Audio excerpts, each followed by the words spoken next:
रिफ़ाते ज़िक्र मुस्तफ़ा है, नहीं किसी का मकाम ऐसा जो बाद ज़िक्र खुदा है अफजल है, ज़िक्र खैरुल अनाम ऐसा। दर नबी पर ये उम्र बीते हो, मुझ पे लुत्फ़े दवाम ऐसा कि मदीने वाले कहें मकामी हो, उनके दर पर क़याम ऐसा। मदीने वाले कहें मकामी हो, उनके दर पर क़याम ऐसा।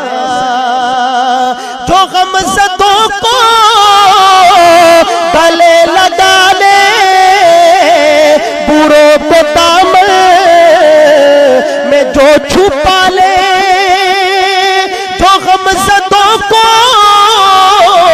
गले लगा ले, बुरों को दामन में जो छुपा ले, है दूसरा को इस जहां में, है दूसरा को इस जहां में सिवाय खैरुल अनाम ऐसा। बिलाल तुझ पर निसार जाऊं कि खुद नबी ने तुझे बुलाया। बिलाल एक कैसे आशिक ज़ार का तज़किरा। अल्लामा इकबाल ने कहा कि वो आस्ताना छूटा तुझसे एक दम के लिए, किसी के इश्क में तूने मजे सितम के लिए। अब इश्क में जो सितम का मजा है, इसको आशिक के सिवा कोई नहीं जानता। और आगे कहा कि जफा जो इश्क में होती है वो जफा ही नहीं, सितम ना हो तो मोहब्बत का कुछ मजा ही नहीं। हमारे आका का मदीना मुनव्वरा में इंतकाल हुआ तो सैयदना बिलाल ने पहली अजान पढ़ी जो ज़ोहर की अजान थी। और जब अजान पढ़ी और जब पहुंचे ना अशहदु अन्ना मुहम्मदर रसूलुल्लाह पर, तो बिलाल की हिचकियां बन गई। क्योंकि पहले जब अजान पढ़ते थे तो सरकार का रुख अनवर आपके सामने होता था और जी भर के दीदार करते थे। और बाद ऐसे सहाबा भी थे कि जो दीदार करने के लिए हाजिर होते, लेकिन मजलिस का रोब इतना होता था कि वो दीदार नहीं कर पाते थे। एक एक घंटा दो दो घंटा मजलिस में बैठते, लेकिन इतनी हिम्मत नहीं पड़ती थी कि सरकारे दो आलम को एक दफा देख ही लें। शायर ने कहा कि हसरते दीदारे जाना बज़म में लाई मुझे, और बज़म से मैं हसरते दीदारे जाना ले गया।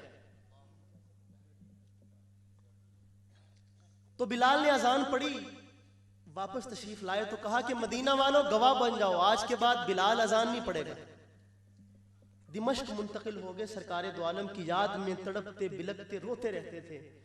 अरसा दराज बीच में से गुजरा तो हजरत रसूल पाक सल्लल्लाहु अलैहि वसल्लम ने ख्वाब में हजरत बिलाल से फरमाया कि बिलाल की कैसी बेवफाई है, तुम तो कभी मिलने भी ना आए। सुबह उठे तो अपनी अहलिया से कहा कि मेरे आका ने मुझे याद किया है, बिस्तर तैयार करो। सामान लेके निकले वहां से, मदीना मुनव्वरा में पहुंचे, सलातो सलाम पढ़ा, हाजिरी दी अपने आका के दर पे, और लोगों ने घेर लिया कि बिलाल अजान पढ़ो। अब बिलाल ये फरमाएं कि आप लोग जानते हो कि मैंने वादा किया था कि आज के बाद बिलाल अजान नहीं पढ़ेगा, तो फिर क्यों इसरार करते हो मुझसे। लेकिन दो शहजादे आ गए सामने, और बिलाल जानते थे कि ये वो शहजादे हैं कि मैंने आका को देखा कि सरकारे दो आलम अपनी जुबान इनके मुंह में डाल दिया करते थे और इनको सूंघते थे और फरमाते थे कि ये जन्नत के फूल हैं। जब उन्होंने बिलाल से आके किया ना इसरार, तो अब बिलाल के पास इनकार की गुंजाइश नहीं थी। फिर चढ़े उस मनारे पर और बिलाल ने जब अल्लाहु अकबर की सदा मदीना मुनव्वरा की फ़ज़ाओं में बुलंद की और लोगों के कानों तक वो आवाज़ पहुंची, तो क्या मर्द, क्या औरतें, क्या बच्चे, क्या बूढ़े, क्या नौजवान, सब रोते हुए घरों से बाहर निकले कि आज बिलाल ने अजान पढ़ी है, कहीं हुजूर का ज़माना तो नहीं लौट आया। उस वाक़े की तरफ इशारा किया शायर ने और आपकी तवज्जो के साथ मैं शेर आपकी खिदमत में पेश कर रहा हूं। बिलाल तुझ पर निसार जाऊं कि खुद नबी ने तुझे बुलाया, नसीब हो तो नसीब ऐसा, गुलाम हो तो गुलाम ऐसा, नसीब हो तो नसीब ऐसा, गुलाम हो तो। अल्लाह आप सबको बिलाल जैसी गुलामी नसीब फरमाए, मोहब्बत से कहे नसीब हो तो नसीब ऐसा, गुलाम हो तो गुलाम ऐसा। है जितने अक्लो खिरद के दावे सब उनकी कर दे सफर में,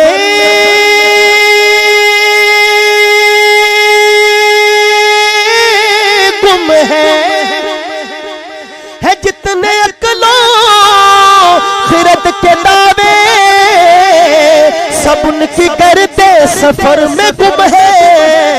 कोई भी अब तक समझ न पाया है मुस्तफा का मकाम ऐसा, कोई भी अब तक समझ न पाया है मुस्तफा का मकाम ऐसा।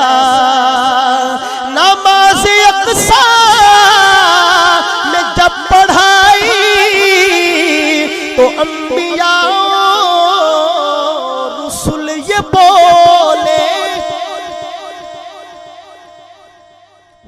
कोई भी अब तक समझ ना पाया है मुस्तफा का मकाम ऐसा। कैसा मकाम?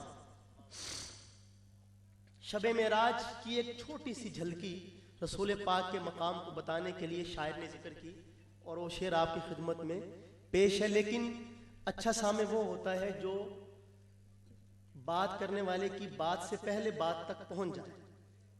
अब मैं देखना चाहता हूं कि आप वहां तक पहुंचते हैं कि नहीं। कलाम भी पुराना और मैं आधा शेर पढ़ के सवालिया अंदाज से आपके चेहरों की तरफ देखूंगा, भला आप क्या करते हैं। शेर मुलाहजा फरमाए। नमाज अक़सा में जब पढ़ाई तो अंबिया और रसूल ये बोले, नमाज हो तो नमाज ऐसी, इमाम हो तो इमाम ऐसा।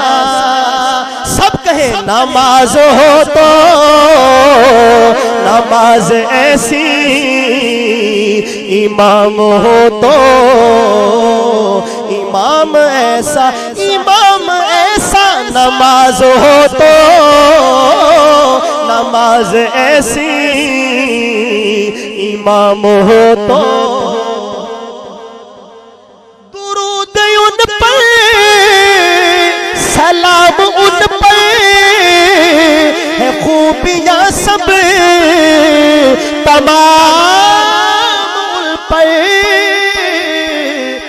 है, रोशनी जिसकी दो जहां में नहीं है माहे तमाम ऐसा।